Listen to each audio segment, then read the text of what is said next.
Hello दोस्तों, स्वागत है आपका हमारे YouTube चैनल GS भाई मनीष उत्तम में। तो चर्चा हो रही थी प्राचीन इतिहास में, और कल आप लोगों ने कलिंग का चेदी राजवंश के बारे में चर्चा की गई थी। और कलिंग के चेदी राजवंश के संस्थापक थे महावेद वाहन।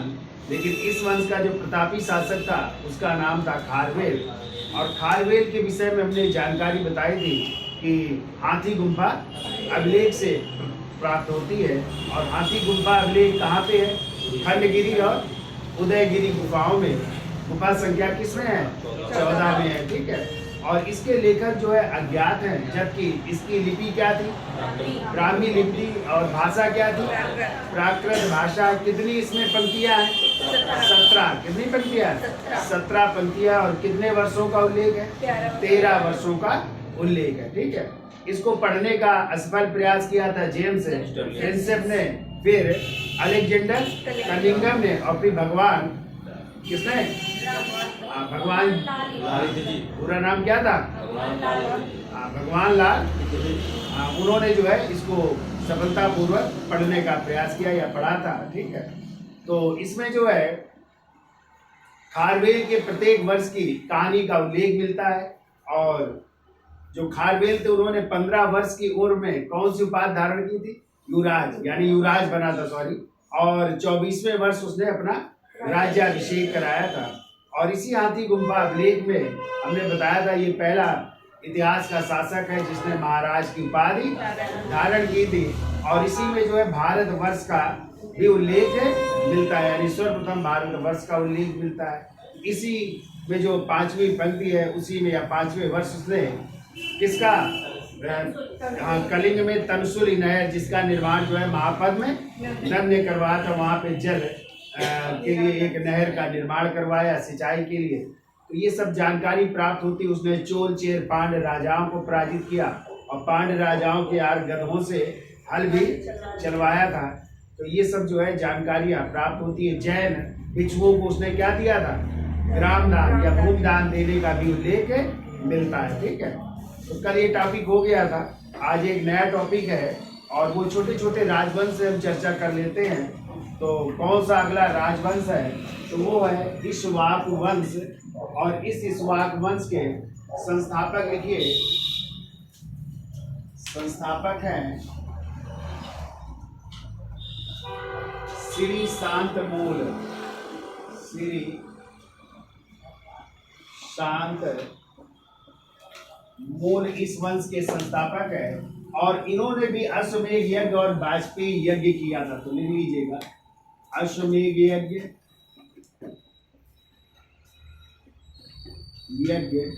और वाजपेयी यज्ञ। वाजपेयी यज्ञ का मतलब होता है घोड़ रथ दौड़ है, रथों की दौड़ भी करवाई थी। तो वाजपेयी यज्ञ का भी अनुष्ठान किया था। ये भी जानकारी प्राप्त होती। ठीक है। अब इनकी ये पूछा जाए राजधानी क्या थी इक्ष्वाकु वंश की, तो राजधानी लिखिए नागार्जुन कोंडा थी। नागार्जुन कोंडा।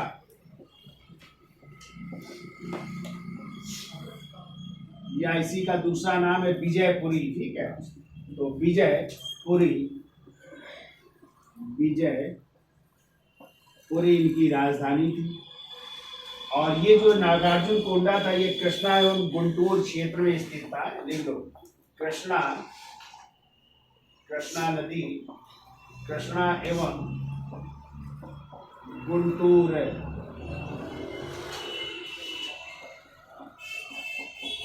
क्षेत्र में, जो आज आंध्र प्रदेश का इलाका है, तो वहां पे जो है स्थित थी राजधानी।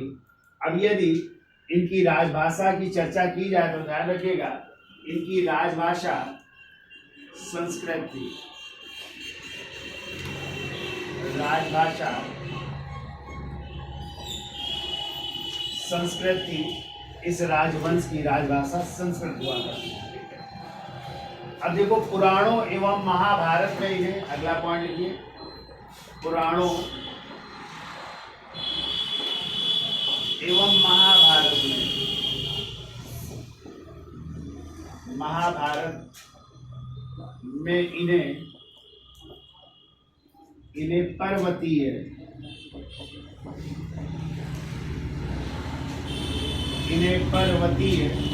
तथा आंध्रभृत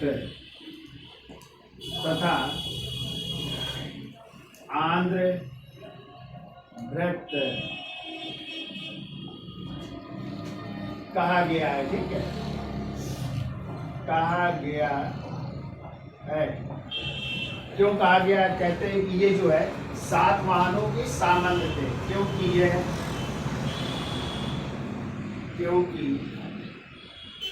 यह 7 वाहन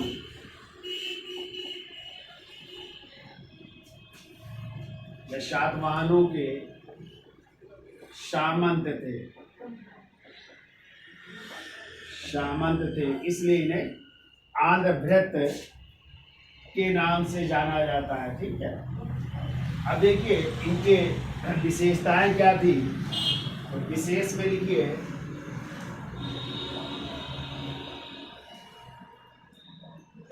पहला पॉइंट लिखिए विशेष में कि ये जो है या इस राजवंश के जो शासक थे वो अपने चाचा की लड़की या बुआ की लड़की के साथ क्या करते थे? विवाह करते थे। तो लिखिए इक्ष्वाकुओं ने बुआ तथा चाची की पुत्री इक्ष्वाकुओं ने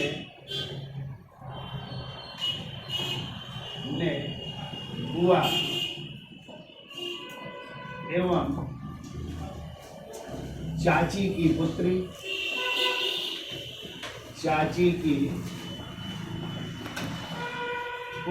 ठीक है के साथ विवाह करने की प्रथा, चाची की पुत्री के साथ विवाह करने की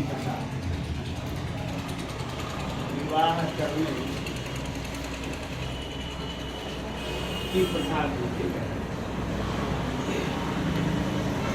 फिर वो इस वंश के शासक ब्राह्मण, दूसरा पॉइंट के इस वंश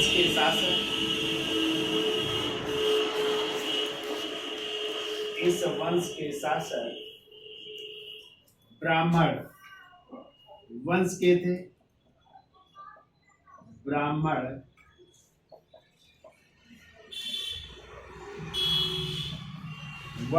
थे, तथा महातलवार की उपाधि धारण करते थे,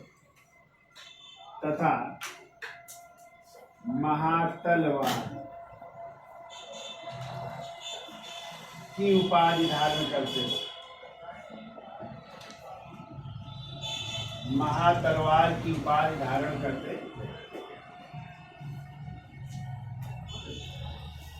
देखिए तीसरा पॉइंट, देखो इक्ष्वाकु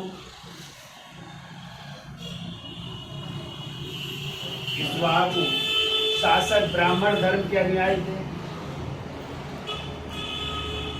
ब्राह्मण धर्म के अनुयायी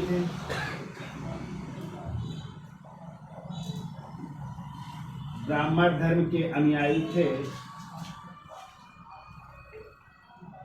ठीक है, तो शासक तो ब्राह्मण धर्म के अनुयायी थे, लेकिन जो इनकी पत्नियां थी उनका झुकाव किस धर्म की ओर था? बौद्ध धर्म की ओर था। ठीक है, तो लिखो इक्ष्वाक शासक ब्राह्मण धर्म के अनुयायी थे, किंतु उनकी रानियों का झुकाव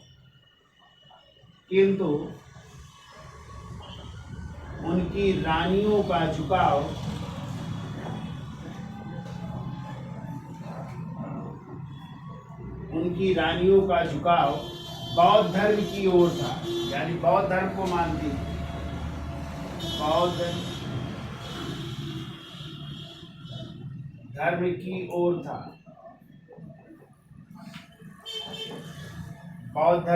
था, ठीक है। देखो अगला पॉइंट, 7 वाहन शासकों के अनुकरण पर ही, 7 वाहन शासकों के अनुकरण पर ही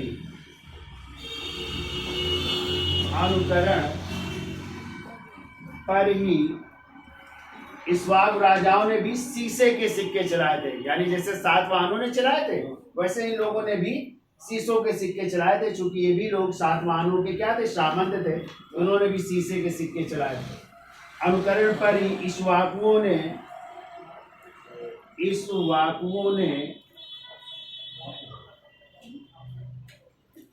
शीशे के सिक्के जारी किए, शीशे के सिक्के जारी किए।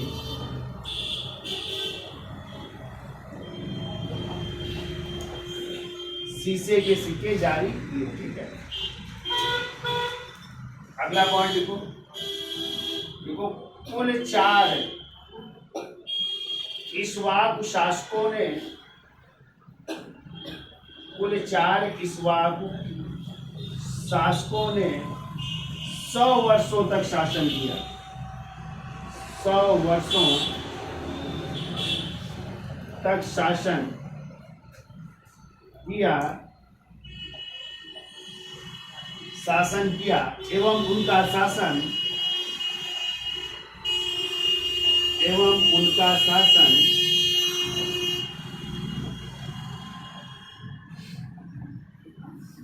तो हमने पीछे ऊपर लिखाया था, कहाँ पे था? कृष्णा एवं गुंटूर क्षेत्र में, कृष्णा एवं गुंटूर क्षेत्र में, गुंटूर क्षेत्र ने 100 वर्षों तक शासन किया था, जो है, जो गोदावरी सब नदी के किनारे स्थित था, कृष्णा नदी के किनारे स्थित था, तो वहां पे 100 वर्षों तक शासन किया। तो ये इनकी विशेषता थी। तो कौन कौन से अगले शासक हुए हैं उनकी भी हम चर्चा कर लेते हैं। इसका स्क्रीनशॉट ले लो। तो संस्थापक कौन हो जाएंगे? श्री शांतमूल, जिन्होंने अश्वमेध यज्ञ किया, और कौन सा किया? वाजपेयी। इसमें घोड़ा छोड़ा जाता था, इसमें रथों की दौड़ होती थी। ठीक है, राजधानी पूछी जाए इक्ष्वाकुओं क्या थी? नागार्जुन कोंडा या विजयपुरी, जो कृष्णा एवं गुंटूर क्षेत्र था। राजभाषा पूछी जाए तो संस्कृत थी। पुराणों एवं महाभारत में इन्हें पर्वती तथा आंध्र भृत्य कहा गया है, क्योंकि ये किसके सामंत थे? सातवाहनों के सामंत थे। क्या विशेषता थी इस वंश की?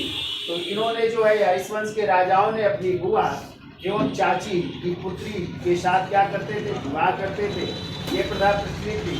और इस वंश के शासक जो है सब ब्राह्मण वंश के थे, तथा उनकी उपाधि क्या थी? महा तलवार की उपाधि थी।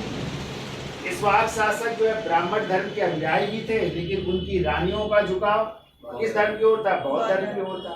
सातवाहन शासकों के अनुकरण पर ही इन लोगों ने भी किस धातु के? शीशे के सिक्के चलाए थे या जारी किए थे। कुल कितने शासक हुए? 4, जिन्होंने कितने वर्षों तक? 100 वर्षों तक शासन किया। और इनका शासन कहाँ पे था? कृष्णा एवं गुंटूर क्षेत्र में था। ठीक है, इसकी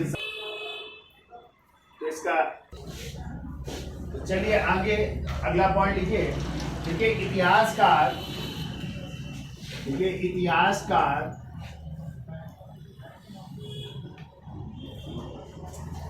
एक इतिहासकार है कीथ एवं दूसरे मैक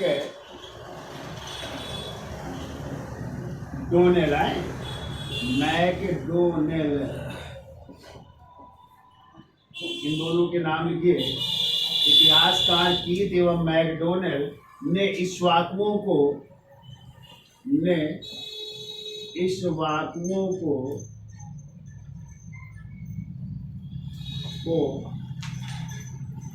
वैदिक कुरुओं से संबंधित माना है। वैदिक कुरु वंश नहीं था, तो वैदिक कुरुओं से संबंधित माना है,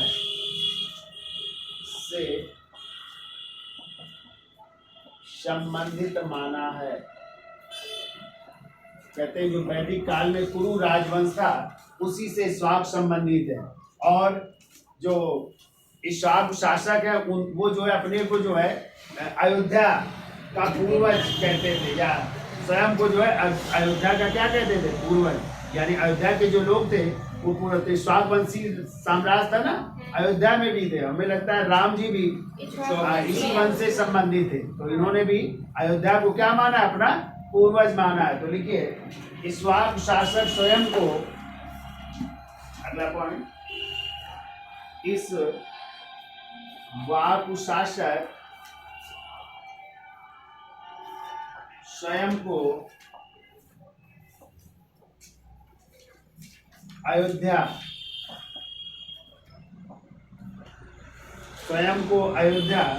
का पूर्वज कहते थे।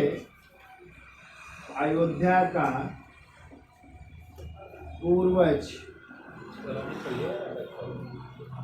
कहते थे, यानी इन्होंने माना है कि हम भी अयोध्या से संबंधित हैं। ठीक है, अयोध्या के पूर्वज हैं। देखो, इस राज परिवार की, अगला पॉइंट देखो, इस राज परिवार की 30 महिलाओं ने, इस राज परिवार की 30 महिलाओं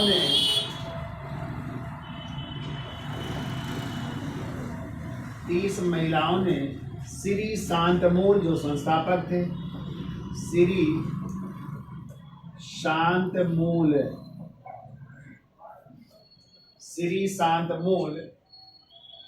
की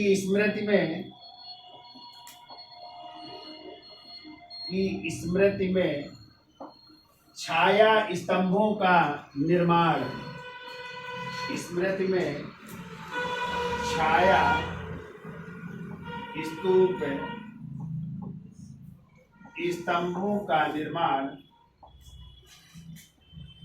स्तंभों का निर्माण नागार्जुन कोंडा में कराया था। नागार्जुन कोंडा में कराया था। छाया स्तंभ भी बनवाए थे। ठीक है, फिर वो श्री शांतमूल ने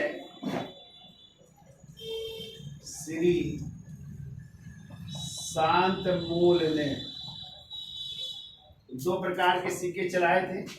एक उसने हस्ती प्रकार, देखो हस्ती प्रकार का मतलब होता है हाथी की आकृति वाले, हाथी की आकृति वाले। और दूसरे लिख लो अश्व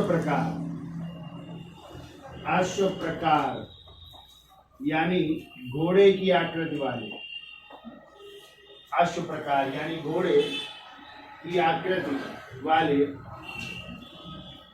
सॉरी अश्वमेध प्रकार कर लेना, अश्वमेध प्रकार जिसमें कि घोड़े को जो है छोड़ा जाता था, उस प्रकार के सिक्के जारी किए। ठीक है, या सिक्के चलाए, ये सिक्के चलाए। तो हस्त प्रकार और अश्वमेध प्रकार के जो है सिक्के चलाए थे। ठीक है,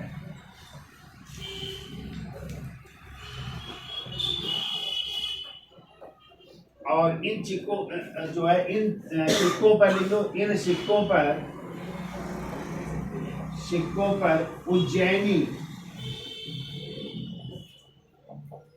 उज्जैनी का चित्र अंकित था। ठीक है, उज्जैनी का चित्र अंकित है।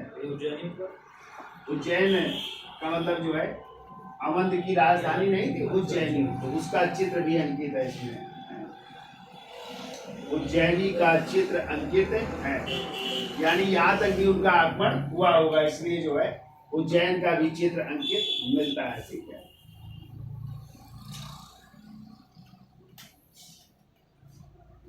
अगला पॉइंट लिखो, श्री शांतमूल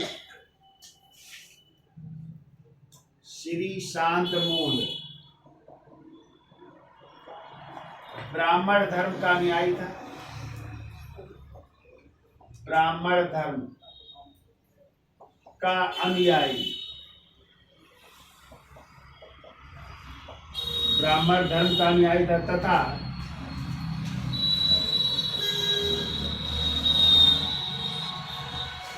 महासेन एवं कार्तिकेय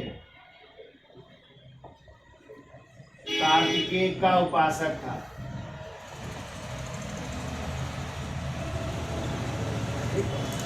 महासेन और कार्तिकेय का भी उपासक था। तो कार्तिकेय किसके भाई हैं? गणेश गणेश जी के। कार्तिकेय का वाहन क्या है? मयूर हैं? मोर है ना, मयूर है। तो ये तो थे श्री शांत मूल के बारे में जानकारी। अब अगला जो शासक बनता है उसका नाम है पुरुष, वीर पुरुष दत्त है। तो इसका स्क्रीनशॉट ले लो, फिर अगली चर्चा कर लेते हैं। शासकों की केवल चर्चा कर लेते हैं, मेन में ना। तो देखिए अगला शासक है इस शाक वंश का, उसका नाम है माठरी पुत्र वीर पुरुष दत्त। तो लिखिए पहला पॉइंट कि श्री शांत मूल के बाद, श्री शांत मूल के बाद वीर पुरुष दत्त, वीर पुरुष दत्त अगला शासक बना, अगला शासक बना, अगला शासक बन रहा है ये। और नागार्जुन कोंड अभिलेख में दूसरा पॉइंट लिखिए, नागार्जुन कोंड अभिलेख में, नागार्जुन कोंड अभिलेख में कहा गया इसकी जो पत्नियां थी या इसकी जो रानियां थी, उन्होंने विजयपुरी के बौद्ध विहार के निर्माण के लिए जो है दान देने का उल्लेख मिलता है। तो देख लो नागार्जुन कोंड अभिलेख में उसकी रानियों द्वारा, उसकी रानियों द्वारा, उसकी रानियों द्वारा विजयपुरी के, विजयपुरी के महाबौद्ध विहार, विजयपुरी के महाबौद्ध विहार, विजयपुरी के महाबौद्ध विहार के निर्माण हेतु, के निर्माण हेतु दान दिए जाने का उल्लेख, दान दिए जाने का उल्लेख मिलता है। ठीक है, फिर लिख लो दूसरा पॉइंट, इसकी सभी पत्नियां, इसकी सभी पत्नियां बौद्ध धर्म के प्रति श्रद्धा रखती थी, बौद्ध धर्म के प्रति श्रद्धा रखती थी।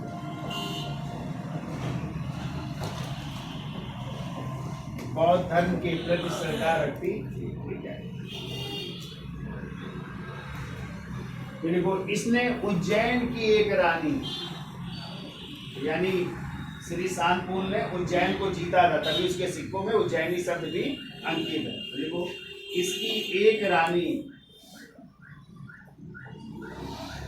इसकी एक रानी उज्जैन की,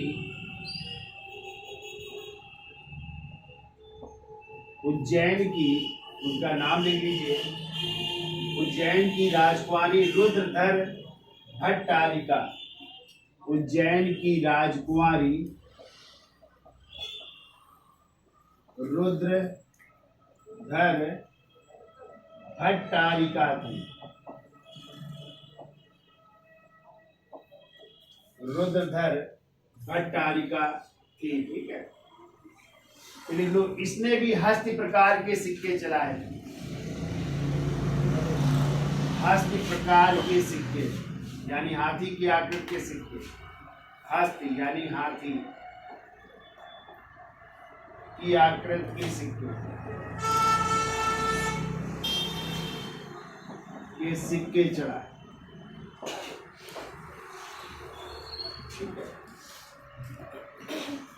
वीर पुरुष दत्त का एक अभिलेख वीर पुरुष दत्त का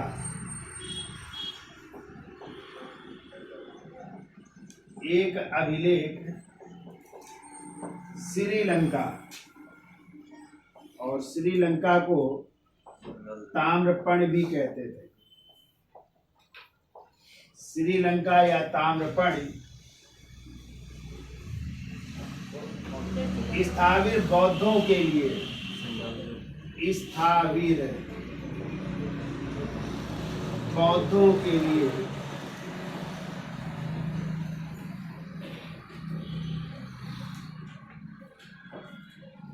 स्थावीर बौद्धों के लिए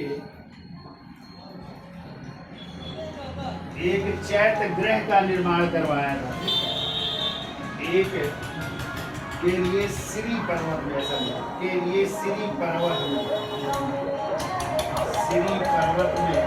बौद्धों के लिए श्री पर्वत में एक चैत्य गृह का निर्माण करवाया। ठीक है, तो स्थावीर बौद्ध ये जो है हीनयान को मानते थे, ठीक है, और दूसरे थे महासांगी, और वो किसको मानते थे? महायान को। और ये बौद्ध धर्म स्थावीर और महासांगिक, बताओ किस बौद्ध संगीत में दो भागों में विभाजित हुआ था? दूसरी बौद्ध संगीत में बौद्ध धर्म स्थावीर और महासांगिक, और चौथी बौद्ध संगीत में यही महासांगिक दो भागों में, हीनयान और महायान में, याद रखिएगा। ठीक है, अब अगला शासक है इस वंश का शांत मूल द्वितीय, इसका स्क्रीनशॉट ले लो, अगले शासक की चर्चा कर ले। तो देखिए इस वंश के अगले शासक हुए वीर पुरुष दत्त के बाद शांतमूल द्वितीय है। तो देखो शांतमूल द्वितीय ने अपनी राजधानी, शांतमूल द्वितीय ने अपनी राजधानी, और राजधानी क्या थी? विजयपुरी या नागार्जुन कोंडा। तो राजधानी में अष्टभुज स्वामी की मूर्ति, अष्टभुज स्वामी की मूर्ति, अष्टभुज स्वामी की मूर्ति स्थापित कर अपना राज्याभिषेक करवाया। की मूर्ति स्थापित कर अपना राज्याभिषेक करवा रहा, अपना राज्याभिषेक करवाया। ठीक है, यानी अपनी राजधानी में अष्टभुज स्वामी की मूर्ति स्थापित करके अपना राज्याभिषेक करवाया। ठीक है, फिर को अगला पॉइंट, इसके शासन काल में, इसके शासन काल में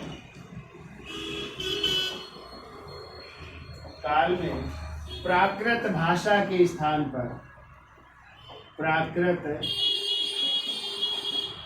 भाषा के स्थान पर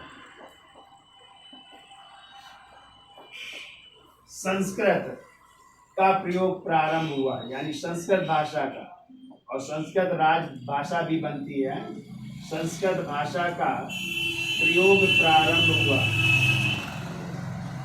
संस्कृत भाषा का प्रयोग प्रारंभ हुआ। और तीसरा पॉइंट लिख लो, इसने भी हस्त प्रकार के सिक्के चलाए, इसने भी हस्त प्रकार के सिक्के चलाए, हस्त प्रकार के सिक्के ये भी चला रहा है। ठीक है, अब इस वंश का अंतिम शासक है रुद्र पुरुष दत्त द्वितीय।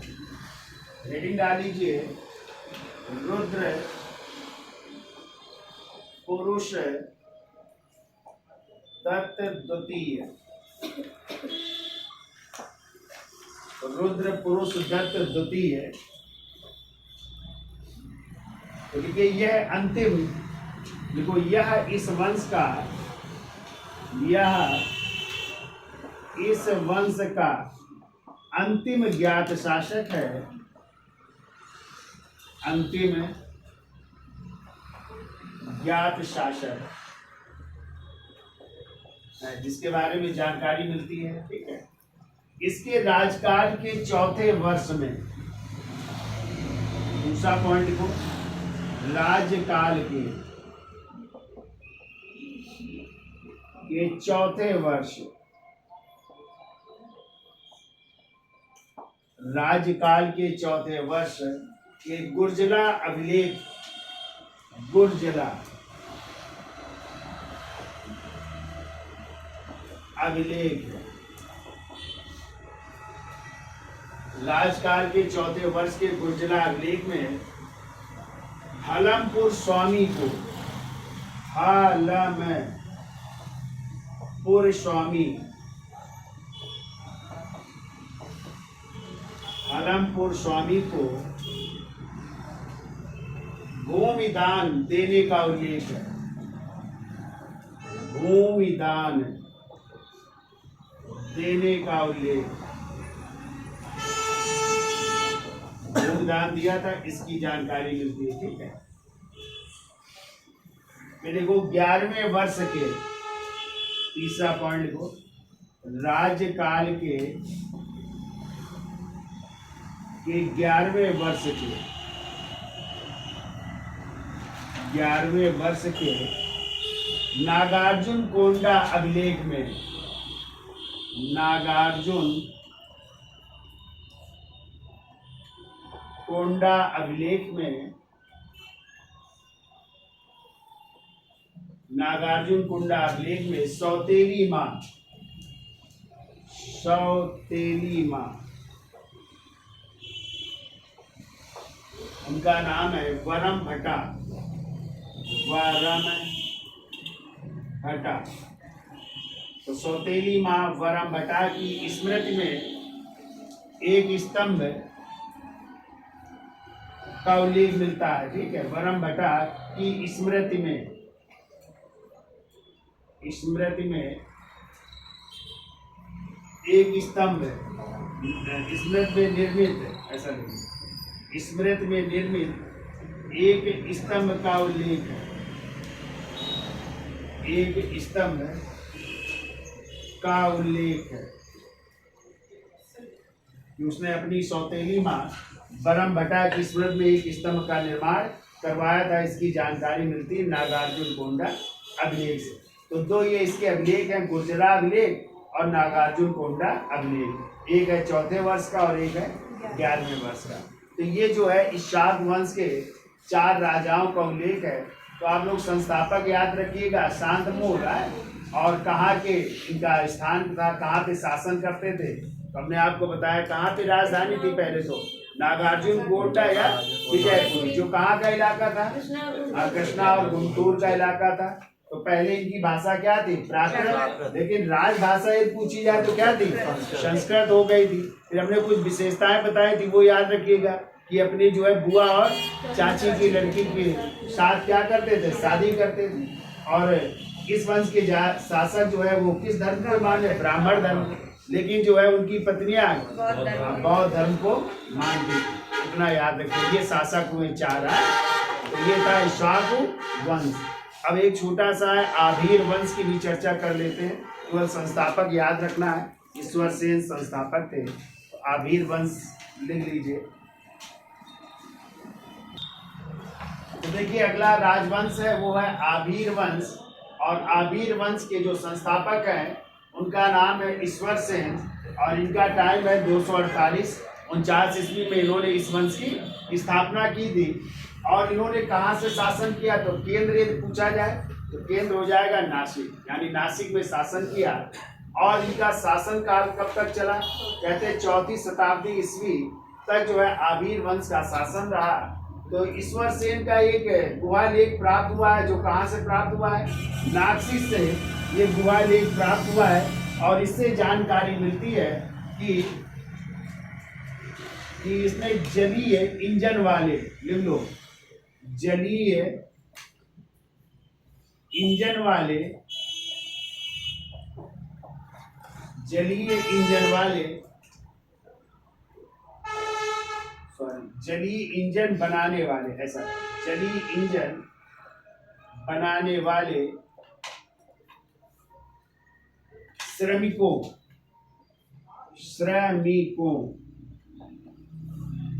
एवं उनके बनाए गए यंत्रों का उल्लेख किया गया है, एवं उनके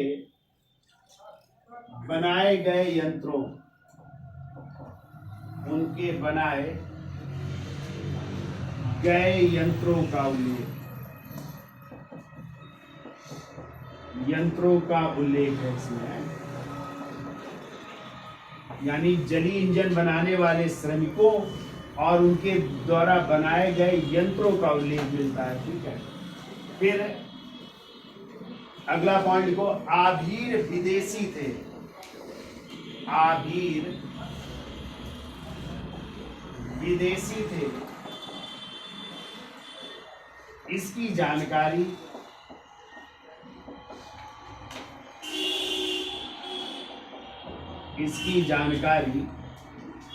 पतंजलि के महाभाष्य से मिलती है। जानकारी पतंजलि के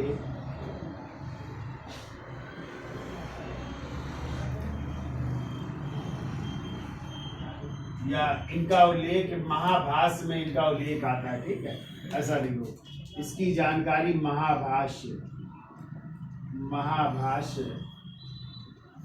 में मिलती है।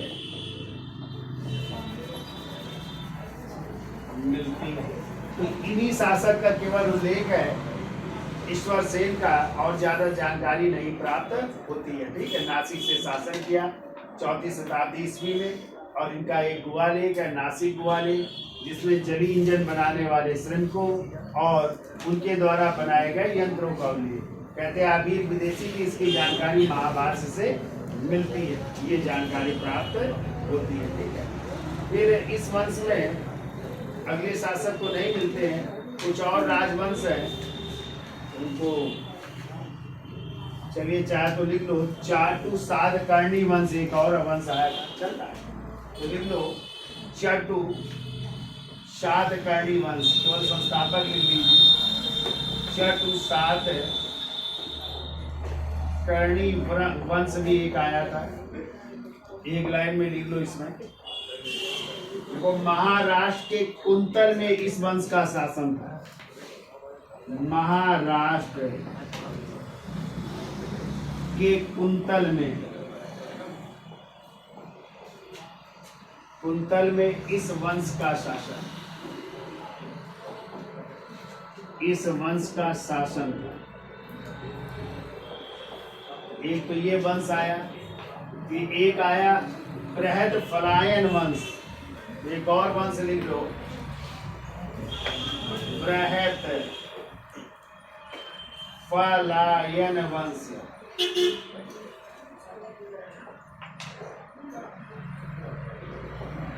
बृहद फलायन वंश है, और इनकी राजधानी थी इथुंड, राजधानी लिखो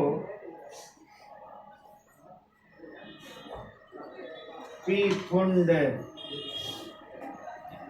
या इसी को गुंटूर कह सकते हैं, सॉरी कुडूर, और ये इलाका है मछलीपट्टनम का, मछलीपट्टनम, ये इस वंश की राजधानी थी। ठीक है, और इसमें एक ही शासक का नाम मिलता है और वो है जयवर्मन। देखो, शासक है जिसका नाम मिलता है, उस शासक का नाम है जयवर्मन। बस एक ही शासक का नाम मिलता है और उसका नाम था जयवर्मन, और इसने जो है एक दान पत्र जारी किया था, दान पत्र, कोंड माड़ी दान पत्र, कोंड मांडी दान पत्र इसका है, वो जारी किया। इतनी जानकारी मिलती है। ठीक है, तो एक अधिकारी का नाम मिलता है इसमें, लिख लो वापत नामक अधिकारी का उल्लेख, वापत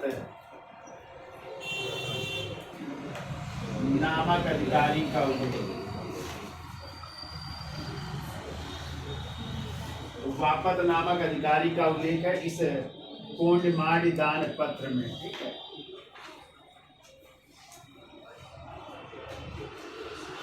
ये छोटे छोटे राजवंश है। ऐसे एक पश्चिमी गंग वंश का राज्य भी था, तो उसकी भी चर्चा कर लेंगे। फिर इसके बाद हिंद यूनानी राजाओं की चर्चा होगी और फिर पहलो शासक आएंगे और फिर आएंगे कुषाण वंश। तो छोटे छोटे राजवंश है, इनको भी जान लीजिए कि ये भी एक वंश है। ठीक है, बस करें आज के लिए। बाय। जयवर्मन के नीचे जो लिखा है ये क्या है? ये है किसी का एक ये दान पत्र है, कोंडमांडी दान पत्र, जिसमें एक अधिकारी का उल्लेख है, वापत्र नामक अधिकारी का उल्लेख है।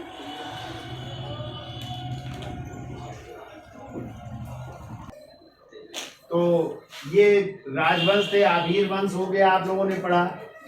चटु सातकर्णी वंश पढ़ा, बृहद पलायन वंश पढ़ा, और सबसे पहले इक्ष्वाकु वंश की चर्चा की थी। इसके बाद जो है हम चर्चा करेंगे इंडो ग्रीक शासकों की और पहलो वंश, और फिर जो है कुषाण वंश की चर्चा करेंगे। तो वीडियो अच्छा लगा हो तो लाइक कर दे, शेयर कर दे और देखते भी रहिए। धन्यवाद।